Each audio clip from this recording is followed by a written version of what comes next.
and we are on episode 15. What do you do with opposition? And I think opposition comes in multiple different forms. So one example of opposition would be when we tried to start a school, and it was all looking great.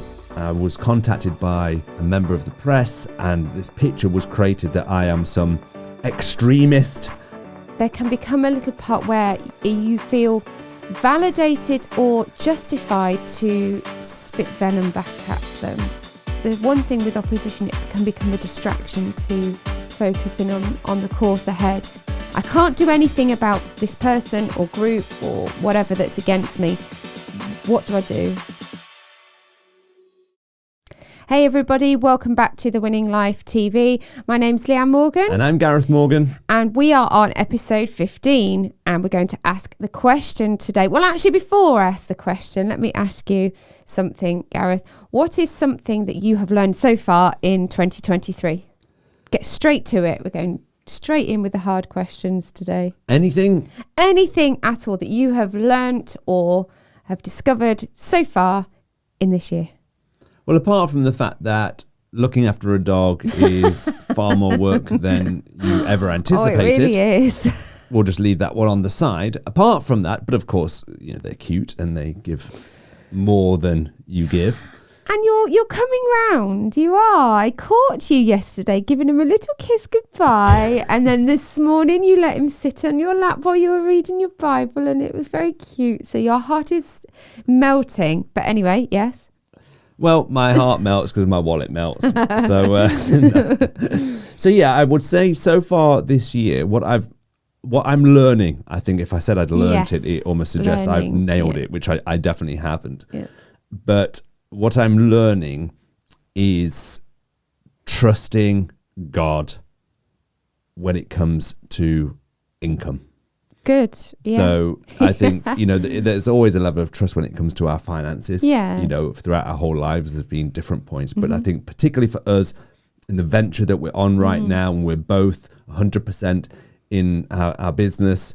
And so that's a huge commitment. Yeah. And I think there's a huge difference between when something is a side gig, a side business, a side project, and when it becomes everything. Emotionally, it can sometimes come at you out of nowhere, where suddenly, you start to feel a little bit anxious, a little bit nervous, a little bit hurried, oh my word, we're going to run out, etc. So I think just that level of trust, it's a new dimension of trust that I am understanding. And of course, with that practically, again, it feeds back into everything that we're talking about, which is I've always known having a plan is important. Yeah. But the greater the demand in any area of our lives, such as our finances, the greater the need for a clear plan. Yeah, good. The plan gives you confidence. A plan kind of decreases your worry, helps you deal with the anxiety that can creep in. Yeah. So I would say that's the thing that I am learning, and good. I've definitely had progress in, but I've not completely nailed it yet. Well, that's a good question maybe for you who are listening to kind of ask yourself. We're big on evaluation. We think evaluation is important. And so maybe just look through, we're in kind of at the moment second month of the year, nearly in kind of almost in the third. And so it's important to look back already and go, what have I learned this year, or what am I learning 100%. So far? Rather than wait, because sometimes we can wait till the end of the year and go, what have I learned this year? But I think it's important maybe almost monthly or bi-monthly to go, right, what do I feel I've been taught? What have I learnt? And write those things down. So and what about you good. Before we move on to the question? Mine's actually very, very similar, but it is about trust, absolutely, because I realise that I think I trust God, and I think I have good levels of trust, and then something else will come along and I realise my trust wasn't necessarily in God, it was in the thing. And when that thing is taken away, you go, perhaps I was just feeling secure because it was there, or they were there, or whatever. So I think new levels of that, of trust and belief as well, which is important. And you only grow this way. You only grow when there's that demand placed upon you, but it's uncomfortable. And so you really have to keep in mind that actually I do need to grow. I want to grow. Staying the same, although it doesn't sound great, or just staying the same, maintaining what you've got. But actually, sometimes we like the feeling of staying the same, or things staying the same. You can't have it both ways. No, absolutely. And familiarity is something that we kind of grasp onto. When things are unfamiliar, you go and run to something that you know. But when that's all gone, you can feel very insecure. So 100%. Yeah. Well, let's jump into the question. Absolutely. So today's question is, and this was hopefully something that we're all going to learn about and grow with, is what do you do with opposition? What do you do with opposition? Have you ever had any opposition, Gareth? Oh, yeah, totally. Yeah, and I think opposition comes in multiple different forms, doesn't it? So I think you can have the most obvious, let's call it the most extreme opposition. So if this is like a spectrum of opposition, the most extreme is that somebody is opposing you to your face, violently or vehemently, through the language that they use, and it's very much out in the open up front, and it requires in that moment an immediate decision. What am I going to do in the face of that opposition? But then I think there's a sliding scale from that to opposition that comes obviously out of sight, but we hear what somebody has said and it's fed back to us. So that's again it's a different way of dealing with it, in the sense that I don't have the perpetrator or the person who is proposed to have done this in front of me. I just have the messenger. So how do I respond to the messenger? How do they see me in that moment? But then you've got all the way down to the subtle manipulative opposition, which is opposition that you sense is there, but you don't have enough visible or kind of, when I say credible evidence, I mean evidence that you could put your finger on. Tangible evidence, that's the word. Tangible evidence that you can put your finger on that says, like, this is happening and this is wrong, or this needs dealing with. So I think, for me, I've had all of it. So, I think the most obvious opposition, or the opposition that probably was the most challenging for me, I say the most challenging, I think there's different. I've had so much. I don't know what it is. Daily maybe opposition. There's something wrong with me. My word. Just as we're sat here, I'm thinking, oh my word, maybe there is something wrong with me. I'll give you one example. So one example of opposition would be when we tried to start a school, and we went into starting a free school, which in the UK is the opportunity for charities, not-for-profits, to gather evidence that there is demand for a new school, primary or secondary school, in the area, and you gather that evidence, put a proposal together, and it goes before the Department of Education, and with the chances that you could help essentially create a school. And so we did that. We felt there was need in the area. We had eventually over 1,000 children kind of pledged to the school at different points in different year groups. And it was all looking great. And our motivation was to serve the town. Our motivation as Christians is to serve. But what happened was I was contacted by a member of the press, and I thought this person from the press was, this was the way it came across. We just want to give kind of airtime to your proposal, let people hear about it, and I believe that. And then essentially they took what they'd received from me, and this picture was created that I am some extremist, believing that God creates the world, which I do believe that, but that I was going to somehow turn every science lesson into this, kind of indoctrinating children, which was not the case and was not true at all.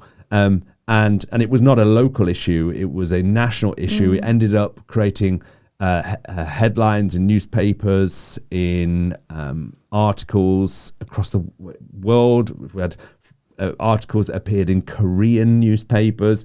I can't remember. I think it was Australian, and yeah, it was just, we had news stations, radio stations trying to get hold of us, and overnight, literally, I felt this opposition that was just, it was unjust, it was unfair, and yeah, in that moment, I think my initial feeling was why, but then the question comes, is it worth it?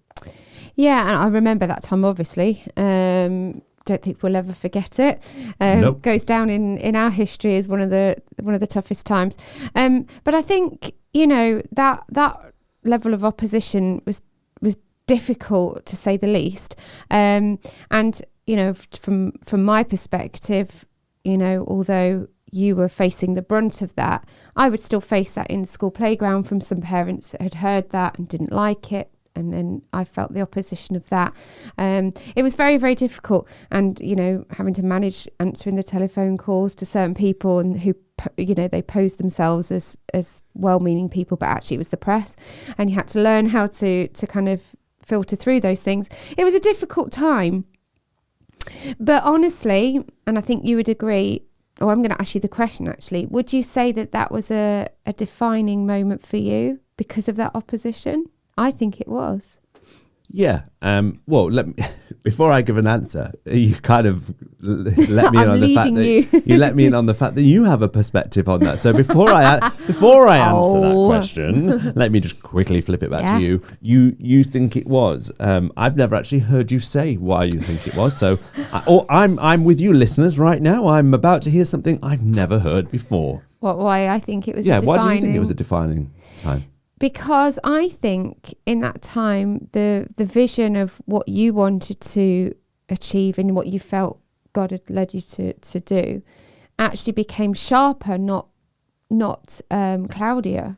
So although in some ways, the school actual project did not happen the way that you were initially thinking, I think everything that came out of that time developed you and us and our future in a greater way. And that's why. But it can only be seen as a defining moment this side of the process.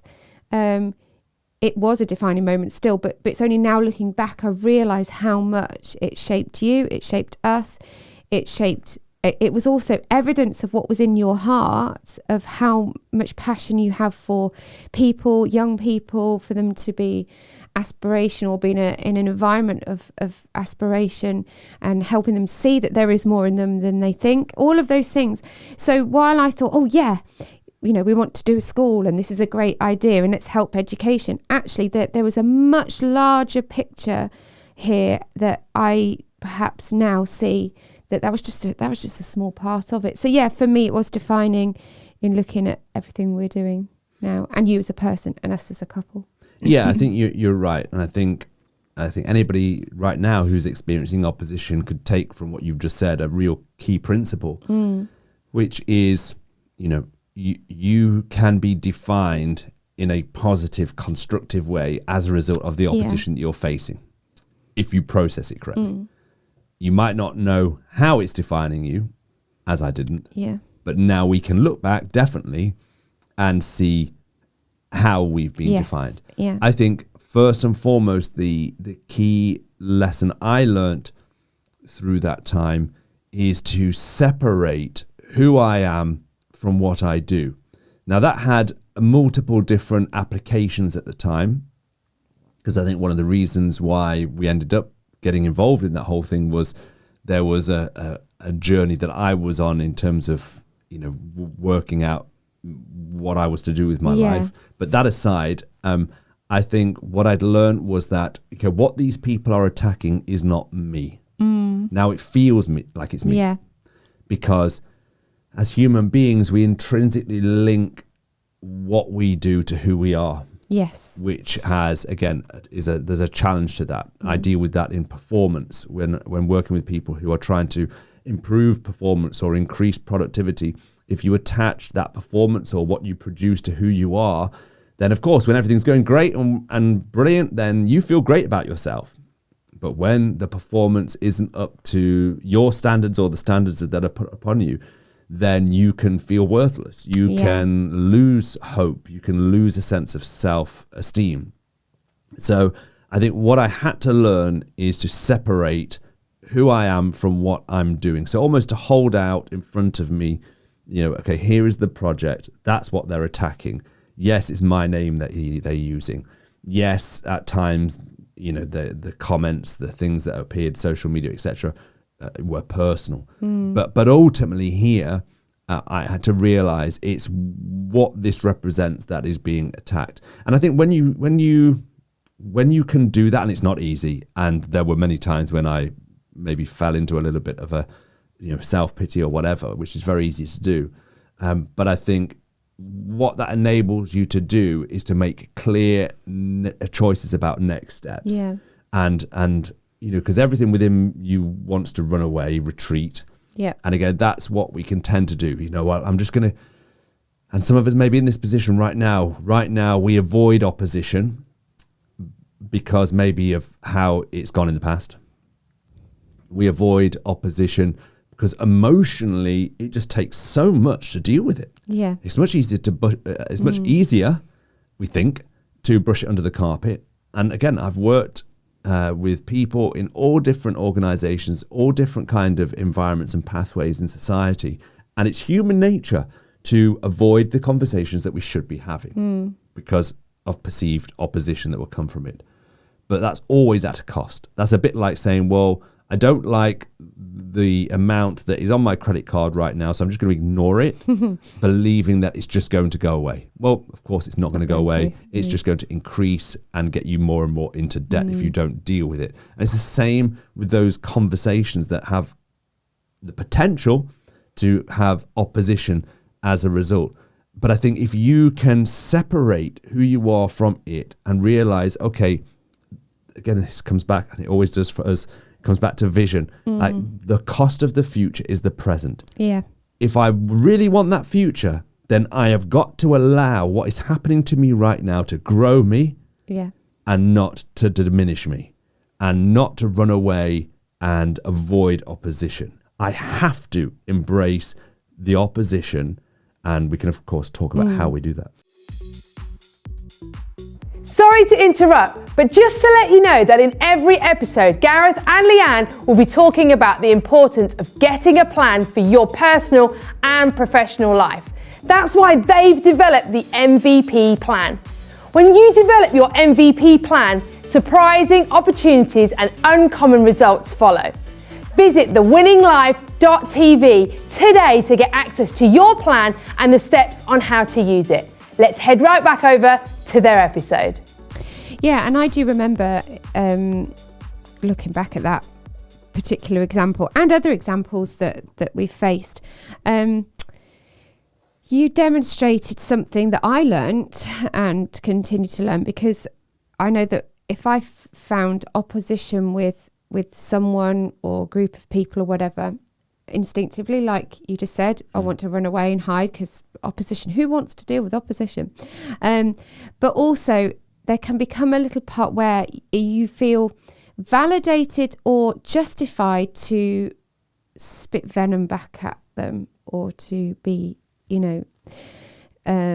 kind of meet them equally with their opposition. And I remember at that time I was so hurt for you and for us. And I was very angry. And I think in opposition, yes, we go through, I think there's different phases, isn't there? We go through the I'm scared phase, they're attacking me too. So there's the fear, then there's the kind of hurt, they've hurt me. And then you get really angry and you just want to lash and you want to fight back. And sometimes it is important to fight back, not nastily, but, stand your ground, whatever. But I felt so angry in that time, and probably shouldn't have, said some of the things that I said, not to them directly, but in my own heart and my own mind about what I felt about these particular people and individuals along the way. But I remember watching you, and you had love for these people and still spoke well of them, even though they'd hurt you. You weren't stupid about it. And it helped me with my anger, because I realised my anger, my frustration was wearing me out. And there is less energy spent when you just say, do you know what? I'm just going to love them, whatever. I don't have to be friends with them, don't have to engage with them, like we've talked about on previous podcasts about loving. Do I really have to love everyone? And I think when that happens, it kind of pours cold water on the fire, and they might still be going at you, but it's not changing your course, your plan, what you're doing. even if they're still there. I think that's the one thing with opposition, it can become a distraction to focusing on the course ahead. And if, we're constantly engaging in that battle, which we shouldn't be, we go off course. Yeah, and I think you're right. In that moment, it's understanding that there are two versions of ourselves. And, the Bible talks about the old version of you, the old creation, and the new creation. And I think everybody, regardless of whether you're a Christian or not, will recognize there are two versions of you. And people talk about, seeing the best side of yourself and seeing the worst side of you. So I think everybody understands that. The Bible describes it as this battle between the old man and the new man. And what happens is that there's a fight that's going on, and when the opposition comes, it is an opportunity. Yeah. It is, and both versions of you see it as an opportunity. The old version of you, the losing version. That's why I talk about the losing, conversation and the winning conversation, because there's a losing conversation that if we feed that, it will dominate and it will win that fight. And there's a winning conversation. If we feed that, it can dominate and it will win that fight. Yeah. And I remember when eventually we got to the end of that, we got a letter from the Department for Education that essentially said, we can't go ahead with the plans for the school on the only basis, because we'd presented a very strong proposal. And we were very proud of that proposal. Still, I'm very proud of that proposal. But I think that what it said in the letter was because of, I can't remember the exact wording, I've still got the letter, but essentially because of this issue that was created about creationism, we can't proceed. And in that moment, the losing version of me wanted to, go to the papers. This is unjust. This is wrong. This is, and essentially, I could come up with lots of reasons why I should do that. But again, it comes back down to, what does vision say? Well, if the vision is still to produce a school, that is not going to produce a school. In fact, that's going to kill off any chance of the school. Yeah. And in that moment, if in that opposition it's about me, then the way I react will reveal if it really is about me. And so, but I literally, I can remember the room I was in, I can remember reading the letter, and I can remember feeling that, but it lasted for 15 seconds. And I immediately thought, no, we have to find a way now past this problem. Now, again, fast forward the story. Ultimately, we created another version of the school, and ultimately that ended up through different hoops, etc. That school ended up coming about in a very different form, but ultimately the need that we went into it for in the first place of the town needing another school actually happened, and our child went there. Yeah, and absolutely. And I've had the privilege of doing some work with them recently. So again, in that moment, it comes down to what is this about? Now, there have been many times when I've given in to it's about me, and so again, I don't want to present myself as kind of I always make the right decision, but in this instance, the vision determined the next step. And I think Jesus talked a lot about opposition, and the go-to place that, again, this is what the winning conversation is based upon. The winning keys reveals all of the Bible verses that the winning conversation is formed on. People often say, where do you get your stuff from, Gareth? Were you trained in this? And I have to tell them, well, no, I wasn't trained in it. Well, I was trained in it, but just in unofficial education, being trained by the Bible and God's word. But he talks about it in the Sermon on the Mount, which is rich with principles of, Jesus was declaring as, this is my kingdom. This is how you make life work. Yeah. Okay. Your life was designed in heaven, but to be outworked on earth. Therefore, you've got to learn the principles that were created in heaven and apply them on earth. And essentially, he's given us that. And one of the principles he talks about, and people quote it that aren't Christians, so people know elements of this. It says this in Matthew 5, You have heard it was said, eye for an eye and tooth for tooth. But I tell you, do not resist an evil person. If anyone slaps you on the right cheek, turn to them the other cheek also. And if anyone wants to sue you and take your shirt, hand over your coat as well. If anyone forces you to go 1 mile, go with them 2 miles. Give to the one who asks you, and do not turn away from the one who wants to borrow from you. And for me, the essence of what Jesus is saying here, and he gives a number of different examples, but is that it's easy to become a victim when you face opposition. But it's a simple, not easy, but a simple choice to take the role of the victor and not the victim, by simply in that moment saying, I'm going to serve this person. I'm not going to become a slave to them. So if somebody demands me to go 1 mile, I could walk that mile as a victim. Oh, this person's making me do this. And we can do this in our jobs. You can do this with your upline. You can do this with your... you can do this in your marriage, you know, like, oh, why do I have to do this? And we can become the victim in it all. But actually, the winning mindset is to say, do you know what? I choose to do this, and I'm not going to just do this. I'm going to do more. In other words, I then take control. So I think what we have here is a clear principle, and it's not easy, but it is simple. And again, what we believe is that this is where, you know, ultimately we can't do all of this in our own strength. We need the strength that comes from Christ to live up to his standards. People can take it and apply it and benefit from it without believing, but to take it to the levels and the dimensions that it was intended, this is supernatural stuff. And if you want to see that impact in your life, then it comes out of that relationship, because he empowers me to do what I look back on that situation, what I don't think I could have done in my natural self. So somebody who's listening today and is thinking, you know, I'm facing immense opposition. Maybe, you know, it is at work, family, whatever, whatever level that might be, and you're feeling hurt, frustrated, angry, afraid even.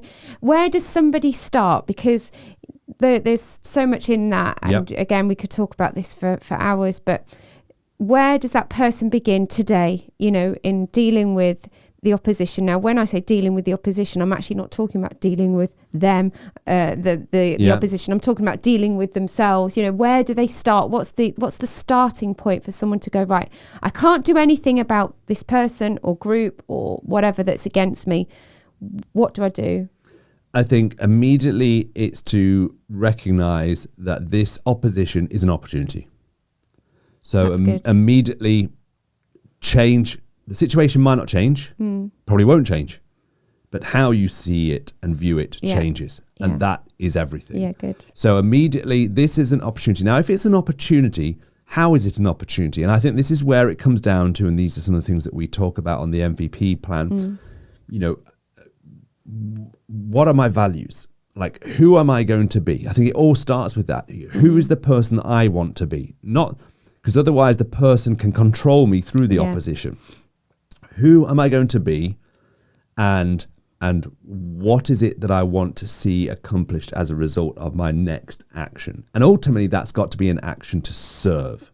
Yeah, good. So looking for opportunities in the opposition to serve, to be who I know I'm called to be, and to not get caught up in that negative process in your mind about what they might think of me, because that's something that we easily, you know, kind of go into is, what do they think of me? How am I coming across? What if this is the end for me? Are you becoming emotional at the thought of this? No, I'm about to cough. And I was trying not to I cough. I could see you were gulping water, and I thought, I'm gulping water and tears are running or? down my eyes. I was trying not to give a good cough. So you blew my cover. I do. I was trying to think, is he starting to regress in his thinking and go back to the... No, so it's just a cough that you're suppressing. That's good.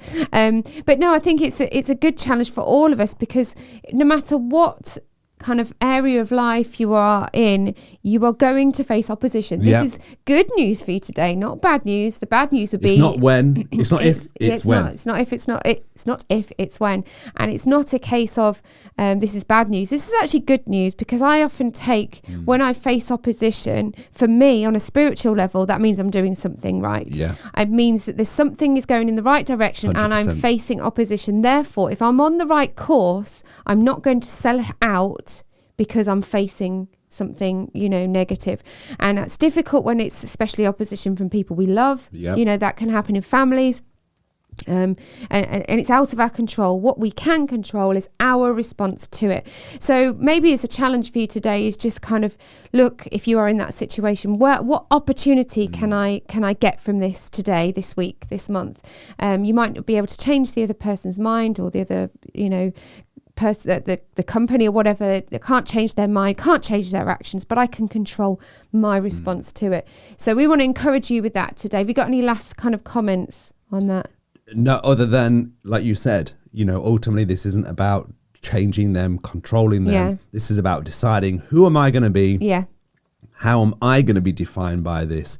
How is this going to positively define and influence my future? Yeah. And there is more in you than you realize. Yeah, and absolutely. opposition helps to draw that out. Definitely. And you can be that champion in that opposition. So be encouraged today. And that's everything from today. We will be back soon. Gareth's going to go and clear his throat and not choke. And we will see you very soon. See you Take soon. care.